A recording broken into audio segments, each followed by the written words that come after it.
So all my dear student, ode जो है एक इंपॉर्टेंट टॉपिक है और इसको समझना भी बड़ा जरूरी है, क्योंकि ओड से संबंधित क्वेश्चंस अक्सर एग्जाम्स में डिजाइन होते हैं, चाहे आप टीजीटी में है, पीजीटी में। यूजीसी नेट जेआरएफ के अंदर फेमस ओड्स के नाम पूछ लेता है, उनके पॉइंट्स के नाम पूछ लेता है।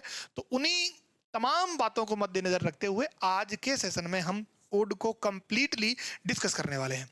तो शुरू करते हैं विदाउट एनी डिले और देखते हैं ओड के बारे में सारी डिटेल्ड इंफॉर्मेशन।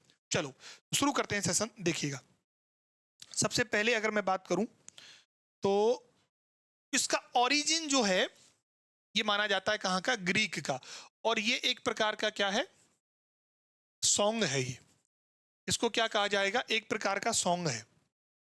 अच्छा, सेकंड जो इंपॉर्टेंट पॉइंट है इसके बारे में, ये लिरिक के समान ही होता है, लेकिन इससे क्या होता है, बड़ा होता है। It is longer than the lyric. An ode is in the form of an address. Ode को किसके फॉर्म में लिखा जाता है, किसी के संबोधन के। एड्रेस का मतलब होता है किसी को क्या करना, संबोधित करना। किसी को क्या करना, संबोधित करना। और इसकी जो लिटरेरी टर्म है, टेक्निकल टर्म जो है, वो कहलाती है एपोस्ट्रफी। क्या कहलाती है, एपोस्ट्रफी। एपोस्ट्रफी आपने जनरली देखा होगा इस तरीके से, है ना, जैसे मैंने लिख दिया ओ विंड, तो इस तरीके से जो हम लिखते हैं वो एड्रेस कहलाता है। आप किसी को क्या कर रहे हो, संबोधन कर रहे हो, किसी को बता रहे हो। बात करें अगर ओड के थीम की, तो इसकी थीम जो होती है वो सीरियस होती है, सोलम होती है, यानी गंभीर मुद्दों को लेकर ओड जो है लिखा जाता है। An ode has elaborate structure. Elaborate का मतलब यानी कि एक डिटेल्ड स्ट्रक्चर होता है, कॉम्प्लिकेटेड होता है, और ऑर्गेनाइज्ड स्ट्रक्चर इसका होता है, यानी इसको वेल निट स्ट्रक्चर में लिखा जाता है, डिटेल्ड होता है, कॉम्प्लेक्स होता है। अगर हम इसके स्टाइल की बात करें तो इसका स्टाइल जो होता है वो कैसा होता है, सबलाइम होता है। सबलाइम बोले तो सुपर्ब, उत्कृष्ट, सुपर्ब, या आप कह सकते हो एक्सट्रीम लेवल का। और सब्जेक्ट मैटर जो होता है वो तो सीरियस होता है, जैसा मैंने भी आप लोगों से चर्चा की कि इसका सब्जेक्ट मैटर जो होता है वो सीरियस या सोलम होता है। अब अगर हम ओड्स के टाइप्स की बात करें तो ओड के दो टाइप है हमारे पास। एक तो है पिंडारिक ओड और एक है होरेशियन ओड। देखो इन शॉर्ट में आपको एक बार इसको समझा देता हूं, फिर हम आगे जब बढ़ेंगे तो डिटेल स्ट्रक्चर इसका देख लेंगे। देखो, इस कैटेगरी के सबसे बड़े पॉइंट है पिंडार, तो उन्हीं के आधार पर इसका नाम रखा गया पिंडारिक ओड। और इस कैटेगरी के सबसे बड़े पॉइंट है हॉरेस, तो इसका नाम रखा गया होरेशियन ओड। पिंडार जो पिंडारिक ओड जो है, या पिंडारिक इस कैटेगरी की ओड जो है वो पब्लिक ओकेजन्स पर लिखी जाती हैं। कहाँ लिखी जाती हैं, पब्लिक ओकेजन्स पर। और हॉरेस और या होरेशियन ओड जो है वो प्राइवेट मैटर्स पर लिखी जाती है। किस पे लिखी जाती है, प्राइवेट मैटर्स पे। जो इस प्रकार की हैं इनको रेगुलर ओड कहा जाता है, और पब्लिक ओकेजन पे लिखी जाती है इनको इरेगुलर ओड कहा जाता है। तो ये बेसिक जानकारी है। अब डिटेल इंफॉर्मेशन हम देख लेते हैं। जैसे सबसे पहले हम पिंडारिक ओड्स की बात करें। देखो, पिंडारिक ओड की अगर मैं बात करूं, इनको डोरियन ओड्स भी कहा जाता है। क्या कहा जाता है, डोरियन ओड्स कहा जाता है। It is a choric song, यानी कॉरस तो आपने सुना होगा ना, कॉरस। तो it is a choric song to the accompaniment of dance and instrument और म्यूजिक। यानी इसको किसके साथ, इसमें डांस भी होता है और म्यूजिक भी होता है, म्यूजिकल इंस्ट्रूमेंट्स भी होते हैं, यानी ओवरऑल सारी चीजें इसमें इंक्लूड होती हैं। इस कैटेगरी के सबसे ग्रेटेस्ट पॉइंट कौन है, पिंडार हैं।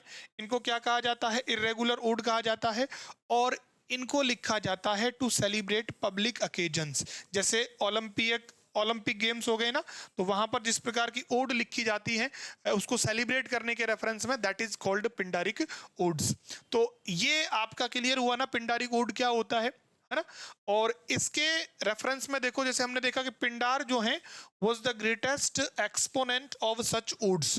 पिंडारिक ओड्स का जो स्ट्रक्चर होता है ना, उसमें 3 स्टेंजा होते हैं, एक को स्ट्रोफी, एक को एंटी स्ट्रोफी, एक को इपॉडी, है ना, ये 3 है। अब इसमें क्या होता है, each stanza divided into the strophe right से लेफ्ट एंटी स्ट्रॉफी लेफ्ट से राइट, और ये कैसा होता है, स्टैंड्स स्टिल, बिल्कुल स्टेबल होता है। तो ओवरऑल ये सारी बातें जो हैं ये आपके पिंडारिक ओड को लेकर हैं। और अब मैं आप लोगों से एक बार इसके बारे में कुछ एग्जांपल्स बता देता हूं।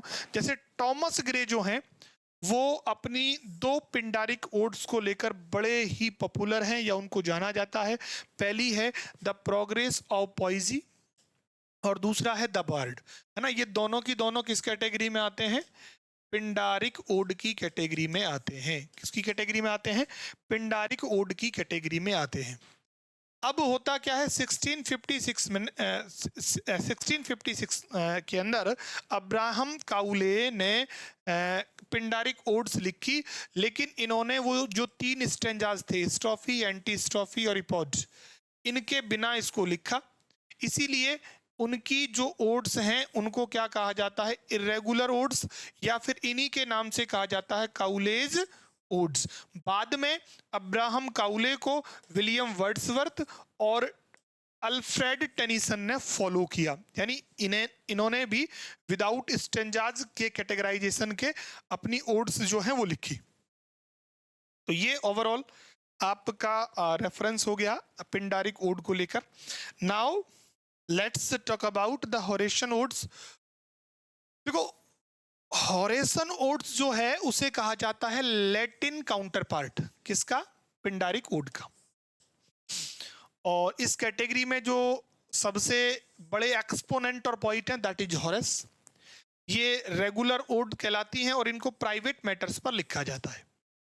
इसके अंदर बहुत सारे स्टेंजाज होते हैं छोटे छोटे, और उनकी लेंथ और उनका अरेंजमेंट यानी वे ऑफ राइटिंग इक्वल होता है, एक जैसे ही उनको लिखा जाता है होरेशन ओड्स को। It is private, personal, reflective और मेडिटेटिव, थॉटफुल। और इस कैटेगरी में देखो एग्जांपल देखें तो सैली और कीट्स की जितनी भी ओड्स हैं वो सारी की सारी होरेशन ओड्स की कैटेगरी में आती हैं। एंड्रयू मार्वेल का Horatian ode upon Cromwell's return from Ireland 1650, ये भी होरेशन ओड की कैटेगरी में आता है। जॉन ड्राइडन का अलेक्जेंडर्स फीस्ट, जिसका सबटाइटल है द पावर ऑफ म्यूजिक, और एक है a song for saint Cecilia's days, ये दोनों ही होरेशन ओड की कैटेगरी में आते हैं। तो ये तो आपके दो टाइप्स हुए और कुछ एग्जांपल्स हुए।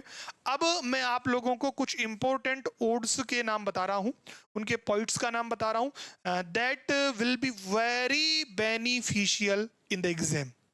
सो be ready to note down all the names of odes and their poets. So सबसे पहले इस कैटेगरी में नाम है रॉबर्ट हेरिक का, और इनका ओड है an ode for Ben Jonson. Second नाम आता है बेन जॉनसन और इनका है an ode to himself. Third आता है जॉर्डन, ये लिखते हैं हेल बिशप वैलेंटाइन और a hymn to God the Father, है ना। मिल्टन का है ode on the nativity of Christ. Andrew Marvell अभी हमने बताया upon Cromwell's return from Ireland.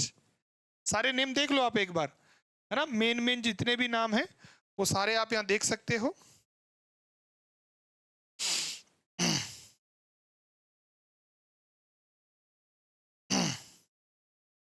चलो आगे देखें।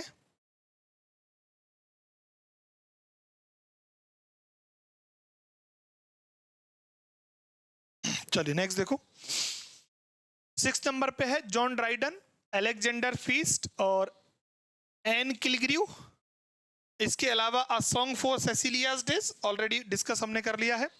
थॉमस ग्रे लिखते हैं hymn to adversity, the bard और द प्रोग्रेस ऑफ पॉइजी, है ना, प्रोग्रेस ऑफ पॉइजी। कॉलिंस लिखते हैं ode to evening, ode to superstitions और ode to the superstition of the highland of Scotland. William Wordsworth लिखते हैं ode to duty, odd to intimation of immortality. ये सारे नाम याद रखने हैं आपको, एक बार मैं और रिपीट करवा दूंगा। एस टी कॉलेज लिखते हैं ओड टू डिजेक्शन और an ode. PB Shelley popular है, ode to the west wind, to a skylark, to the moon, to night. John Keats popular है इस कैटेगरी के, है ना, to nightingale, to autumn, Grecian urn, to Psyche, on melancholy और to the poets. Byron लिखते हैं ode to Napoleon Bonaparte, to Thomas Moore, और Tennyson लिखते हैं to Virgil, ode on the death of Duke of Willingdon. तो ये कुछ 14 odds मैंने बताई हैं, एक बार फिर मैं रिपीट कर देता हूं। देखो नेम आपको ध्यान रखने हैं। चलो देखो अभी आपको सारे नेम, जैसे रॉबर्ट हैरिक का हो गया an ode for Ben Jonson, Ben Jonson का हो गया an ode to himself, John Donne का हो गया hail bishop Valentine a hymn to God the Father, Milton का हो गया ode on the nativity of Christ, Marvell का हो गया upon Cromwell's return from Ireland, Dryden का हो गया Alexander's feast, Anne A Killigrew a song of Cecilia's days, Thomas Gray का हो गया him to adversity the bard the progress of poesy, Collin का हो गया ode to evening, ode to the superstition, इसके अलावा ode on the superstition of the highland of Scotland, Wordsworth का हो गया ode to duty, ode on intimation of immortality, Coleridge लिखते हैं dejection and ode, PB Shelley ode to the west wind, ode to a skylark, to the moon और to night, Keats लिखते हैं to nightingale, to autumn, on Grecian urn, to Psyche, on melancholy, to the poets. Byron लिखते हैं ode to Napoleon Bonaparte, to Thomas Moore, और Tennyson लिखते हैं to Virgil, ode on the death of Duke of Wellington. So overall ये 14 जो मैंने आपको odds बताई हैं, इनका भी आपको बेहद ध्यान रखना है ताकि एग्जाम में कोई भी क्वेश्चन बने और फटाक से आप उसको सही कर दो। तो ये था आपका ये एक छोटा और इम्पोर्टेंट सेशन। इससे पहले भी हम अलग अलग सेशन में अलग अलग लिटरेचर फॉर्म्स को डिस्कस कर चुके हैं, तो आज हम एपिक का पूरा डिटेल्ड एनालिसिस करने वाले हैं। So without any delay, let's get started today's session or talk about some important information about epic. So epic is a long narrative poem. Epic क्या है? एक लॉन्ग नरेटिव पोइम है, या आप कह सकते हो टेल इन वर्स। वर्स यानी क्या होता है? वर्स का मतलब पोइट्री। पोइट्री में कोई कहानी है, यानी एपिक अपने आप में एक तरीके का क्या है? काव्य है। एपिक जो है वो काव्य, क्या महाकाव्य है। एपिक अपने आप में क्या है? एक महाकाव्य है। So we can also say it a long narrative poem. So great national heroes are its principal characters whose daring exploits are narrated in lofty verse. So overall आप ये समझ सकते हो कि इनके जो प्रोटोगोनिस्ट होते हैं या कैरेक्टर्स होते हैं वो बड़े डेयरिंग पर्सन होते हैं, हीरोज होते हैं जो किसी संघर्ष, किसी एक बड़ी प्रॉब्लम के प्रति संघर्ष करते हैं। तो उन्हें इसको एक लॉफ्टी मैनर में जो है वो बताया जाता है। इसके मेन जो कैरेक्टरिस्टिक्स हैं उनसे आपको पूरा की पूरा एपिक जो है वो समझ में आ जाएगा। देखो जरा, it is grand, sublime in style, dignified in diction and serious in the subject matter. इसकी स्टाइल कैसी होती है? सुपर्ब होती है, ग्रैंड स्टाइल होती है, विशाल, और ये एलिवेटेड होते हैं, मतलब भाषा बहुत शानदार होती है, लैंग्वेज एलिवेटेड लैंग्वेज होती है, मतलब बात को बढ़ा चढ़ाकर ऊंचा कर कर बताया जाता है। और इनका सब्जेक्ट मैटर जो होता है वो जनरली कैसा होता है? सीरियस होता है। सो ओवरऑल ये तीन बातें आपको पता होनी चाहिए कि एपिक जो होता है वो स्टाइल में ग्रैंड और सबलाइम होता है, डिक्शन डिग्निफाइड यानी एलिवेटेड लैंग्वेज होती है, और सब्जेक्ट मैटर जो होता है वो सीरियस होता है, या फिर आप कह सकते हो शॉलम जो है इसका सब्जेक्ट मैटर होता है। तो ओवरऑल ये पहली कैरेक्टरिस्टिक्स इसकी हो जाती है। सेकेंड है प्रोपोजिशन या स्टेटमेंट ऑफ द थीम, यानी कि इसकी जो थीम है वो क्या है? The subject matter of an epic is narrated in the first few line. यानी होता क्या है कि एपिक के बारे में जो शुरुआत की लाइन है वही बता देती है कि ये एक्चुअल में है किसके बारे में। जैसे देखो, मिल्टन का जो पैराडाइज लॉस्ट है उसकी पहली लाइन है, ऑफ मेन्स फर्स्ट डिसओबीडियंस आई सिंग, और वर्जिल का जो इलियड है उसकी फर्स्ट लाइन है of arms and the man icing, यानी जो पहली लाइंस होती हैं वो सब्जेक्ट मैटर को, यानी ये जो एपिक है किस चीज को लेकर लिखा गया है उसको पहले ही एक्सप्लेन कर देती है। तो आपको ये बात भी पता होनी ही चाहिए। इसके अलावा इसमें इन्वोकेशन भी होता है, यानी कि a prayer to the Muses. Muses कौन होता है? म्यूसिस एक प्रकार आप गॉड भी कह सकते हो, एक प्रकार की काइंड ऑफ स्पिरिट है ना। इंस्पिरेशन भी हो सकती है। Justification, to justify the ways of God to man. इसके अलावा जस्टिफिकेशन भी बताया जाता है कि जो भगवान ने किया है वो ठीक है। एपिक को बुक्स के अंदर डिवाइड किया जाता है और जनरली एपिक में बुक की लिमिट जो होती है that is 12 numbers. Super natural elements are always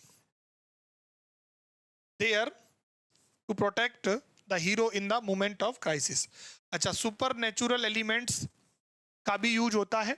जो मेन प्रोटोगोनिस्ट होता है, जो हीरो होता है, उसको जब वो बहुत ज्यादा प्रॉब्लम में फंस जाता है, क्राइसिस में पड़ जाता है, तो उसको प्रोटेक्ट करने के लिए कोई ना कोई सुपर नेचुरल पावर जरूर आती है। जो हर एक आप एपिक पढ़ोगे तो उसमें आपको देखने को मिलेगा कि इस सुपर नेचुरल पावर ने जो प्रोटोगोनिस्ट है उसकी हेल्प की इस जगह पे, जहां पर वो बहुत ज्यादा मतलब प्रॉब्लम थी, वो कुछ कर नहीं पा रहा था, तो इसमें सुपर नेचुरल एलिमेंट्स का भी यूज किया जाता है। There may be a number of different and digression but the unity is maintained, है ना। देखो, there may be a number of different, है ना, और digression बोले तो deviations, लेकिन unity बनी रहती है, यानी अलग अलग मतलब कहानी से कहानी निकलती है, लेकिन ओवरऑल वो जुड़ा हुआ रहता है, आपको समझ में आ जाएगा, नीट स्ट्रक्चर्ड में होता है। The epic employs the use of the Homeric similes, extended comparison and the Homeric epithet, जिसको कंपाउंड एडजेक्टिव भी कहते हैं। यानी इसमें कुछ लिटरेरी टर्म्स का यूज भी किया जाता है, जैसे होमेरिक सिमिलीज की बात की गई, एक्सटेंडेड कंपैरिजन की बात की गई। एक्सटेंडेड कंपैरिजन यानी आप कह सकते हो जैसे हाइपरबोली जो होता है ना, बड़ा चढ़ा के बात को बता देना, एग्जरेशन की बात अगर करना। इसके अलावा होमेरिक एपिथेट्स यानी कंपाउंड, मतलब दो शब्दों को जोड़कर जो एडजेक्टिव बनाया गया दैट इज कंपाउंड एडजेक्टिव। तो इन सब का यूज जो है वो एपिक के अंदर होता है। अब इस कैटेगरी में अगर हम बात करें मेन एपिक्स की, तो देखो सबसे पॉपुलर जो है उसमें सबसे पहले हम पढ़ रहे हैं होमर्स इलियड और ओडेसी। इसके अलावा वर्जिल का एनेइड और मिल्टन का पैराडाइज लॉस्ट, और इसके जैसा ही है इनका दूसरा दैट इज पैराडाइज रीगेन्ड। क्या है? Paradise regained. विलियम वर्ड्सवर्थ का पॉपुलर है प्रील्यूड। एडमंड स्पेंसर का है फेरी क्वीन, और अरबिंदो का है सावित्री। कौन सा है? सावित्री। इसके अलावा देखो folk epic is called primary epic और ओरल एपिक और प्रिमिटिव एपिक, और मॉक एपिक्स होते हैं। In it an insignificant yet trivial subject matter is treated with all the paraphernalia of an epic. It is also called mock heroic. Alexander pope का rape of the lock इसी प्रकार का, यानी mock epic की category में ही आता है। वो किसमें आता है? मॉक एपिक की कैटेगरी में आता है। यानी अभी हमारे पास दो एपिक आप ध्यान रख लेना, एक तो फोक एपिक और एक मॉक एपिक।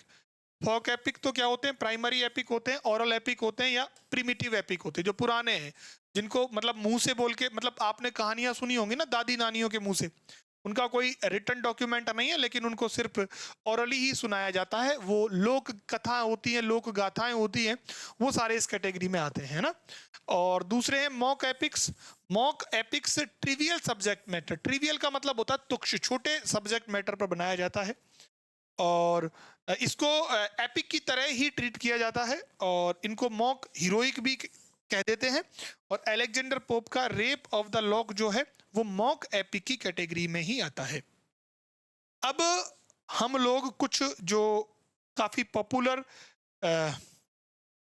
एपिक्स हैं उनका जरा हम देख लेते हैं, नेम और पोइट नेम।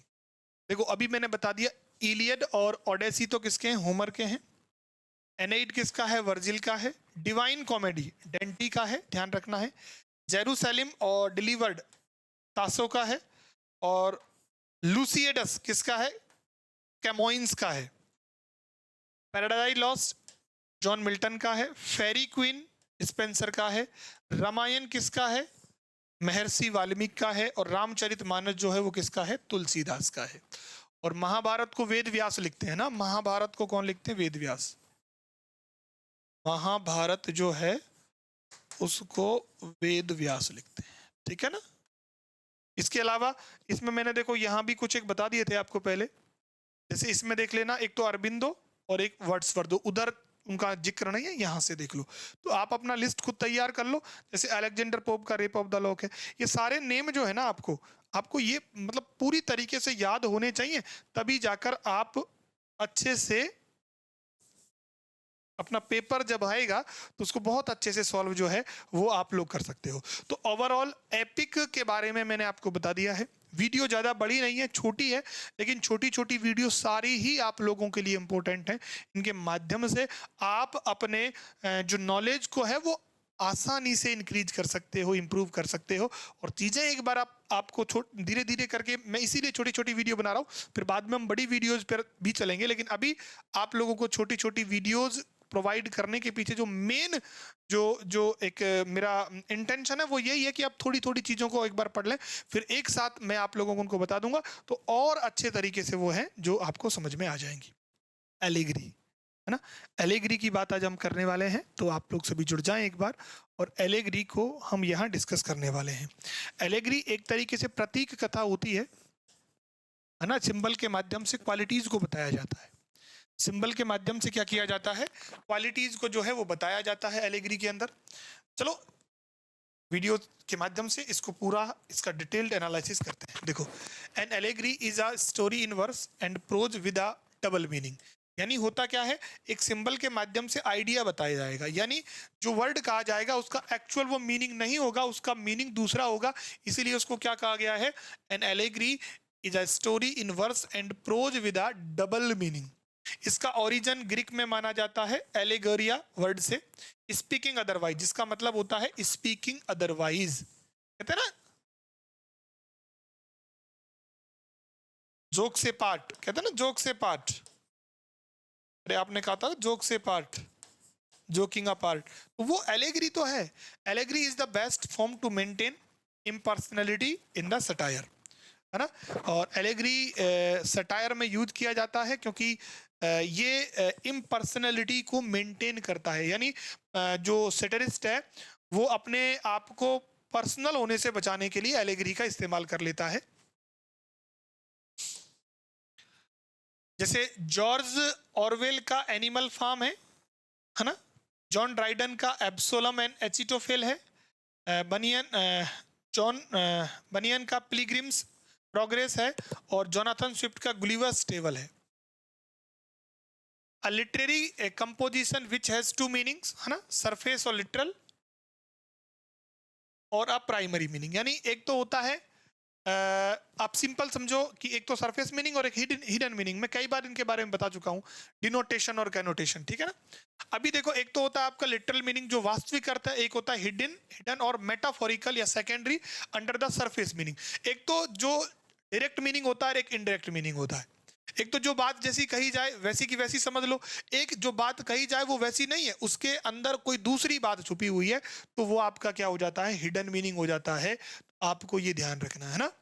सरफेस और लिटरल, ये इसको प्राइमरी मीनिंग, और ये होता है under the surface meaning. Surface meaning के अंदर छुपा हुआ दूसरा मीनिंग आपका हिडन मीनिंग। और तो ये दो तीन चार बातें इनका ध्यान रखना है। देखो, एक तो मैं वापस बता देता हूं, एलेगरी जो होती है वर्स में एक स्टोरी होती है, प्रोज में भी हो सकती है, और इसमें क्या होता है? डबल मीनिंग होता है, क्योंकि इस शब्द का मतलब ही होता है स्पीकिंग अदरवाइज, है ना। जोक से पार्ट कहते हैं ना, जो बात तो कही वो कह दी, बाद में कह दिया कि यार मैं तो मजाक कर रहा था। और एलेगरी बेस्ट फॉर्म है सटायर्स में, ताकि सामने वाले को ये नहीं लगे कि पर्सनल हो रहा है, तो इसलिए एलेगरी का यूज कर लेते हैं। जैसे जॉर्ज ऑरवेल ने एनिमल फार्म में यूज किया है, जॉन ड्राइडन ने एब्सेलम एंड एचिटोफेल में किया है, बनियान ने पिलग्रिम्स प्रोग्रेस में किया है, स्विफ्ट ने गुलिवर ट्रेवल्स में किया है। इसके बारे में वापस भी बताया गया कि इसके अंदर दो मीनिंग होते हैं। एक तो होता है आप कहो लिटरल मीनिंग, एक तो होता है आपका लिटरल मीनिंग, और एक होता है इम्प्लाइड मीनिंग कह दो आप। इम्प्लाइड नहीं कहेंगे, इम्प्लाइड पोइट्री में हो जाता है, ये आप कह दो हिडन मीनिंग, हिडन मीनिंग कह दो। इम्प्लाइड तो फिर अर्थ और भावार्थ वो अलग अलग पोइट्री का रेफरेंस हो जाएगा। लिटरल मीनिंग जो है, एक तो डायरेक्ट मीनिंग हो गया, ये एक तरीके से क्या हो गया आपका, सीधा सीधा आपने बोल दिया, डायरेक्ट हो गया। और ये मीनिंग जो होता है ये इनडायरेक्ट मीनिंग होता है। कैसा होता है ये, इनडायरेक्ट मीनिंग हो जाता है। कैसा हो जाता है, इनडायरेक्ट मीनिंग हो जाता है। अब जैसे देखो एनिमल फार्म को ले लें हम, एनिमल फार्म को ले लें, तो एनिमल फार्म फार्म का लिटरल मीनिंग तो क्या है, मैनर फार्म, लेकिन इसके अंदर छुपी जो बात हिडन है वो किसके बारे में की गई है, रसिया के बारे में। एनिमल्स वर्सेस मैन को इन्होंने किससे बता दिया है, कम्युनिस्ट और डेमोक्रेट्स, इन दोनों को सीधा ना बताकर इनडायरेक्ट बता दिया इनके माध्यम से। पिग्स और रूलिंग क्लास कम्युनिटीज को बताया है। नेपोलियन को स्टेलिन के नाम से शो करवाया है। स्नोबॉल मतलब स्टेलिन का नाम नेपोलियन रख दिया यहाँ पे। ट्रॉट्स्की स्नोबॉल हो गया। लेनिन को क्या बनाया है, मेजर, और ह्यूमंस को क्या बताया है, बॉक्सर। तो ये सारे नाम अलग हैं, लेकिन इनके अंदर छुपी हुई बातें जो हैं वो ये हैं। तो ये एलेग्री होता है। एलेग्री कोई ज्यादा बड़ा नहीं होता, बस यही समझना, एलेग्री में डबल मीनिंग बातें होती है। जो बात जैसी है वैसी सामने वाले को आप बोल देते हो, लेकिन उसके अंदर बात जो है वो कुछ और छुपी होती है, यानी गोल में बात करना, इनडायरेक्ट मीनिंग की बात यहाँ पर हो जाती है। तो इस चीज को आपको समझना है, जैसे एनिमल फार्म में मैंने आपको बता दिया है। तो ये कुछ एक इम्पोर्टेंट जो इंफॉर्मेशन थी एलेग्री के बारे में। आई होप आपको पसंद आई होगी, और अच्छा लगा तो डेफिनेटली आप लोग इसे शेयर करें अपने दोस्तों के साथ।